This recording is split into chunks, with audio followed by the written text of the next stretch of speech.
SS firmasini VPD1 modeli bir fazali relay напряженияsi. Hop, tablosiga alohida like bosamiz. Volt qizil ko'rinishda, amper yashil ko'rinishda bo'ladi. Nastroykaga kirish uchun setni bosib turamiz. Birinchi nastroykamiz общий yonish vaqti. Ikkinchi nastroyka yuqori kuchlanishdan himoya qilish voltni nastroyka qilsak bo'ladi. Bizda belgilagan voltdan oshib ketsa o'chiradi. Bu tiklash volti yuqori qiymatda. Bu zadержка vaqti.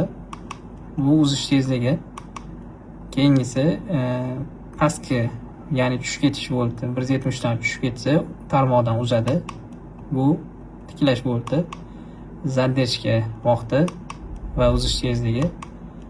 Bunisi amperi, ya'ni universal bu ham 1 dan 60 ampergacha o'zimizga kerakli xohlagan amperga qo'ysak bo'ladi. Hop, amper zadержка vaqti, uzish tezligi. Hop, bu yerda voltda kalibrovka qilsak bo'ladi. Ya'ni bu yoqda o'lchayotganimiz testerda misol uchun o'lchasak, noto'g'ri bu yoq bilan bu yoq noto'g'ri chiqarish ko'rsatayotgan bo'lsa, voltni kalibrovka qilib qo'ysak bo'ladi, plyusga va minusga. 15-funksiyasi amperni ham shunaqa kalibrovka qilib qo'ysak bo'ladi. Xudo xolisa shu bilan nastroyka tamom. Bizlarni kuzatishda davom etinglar.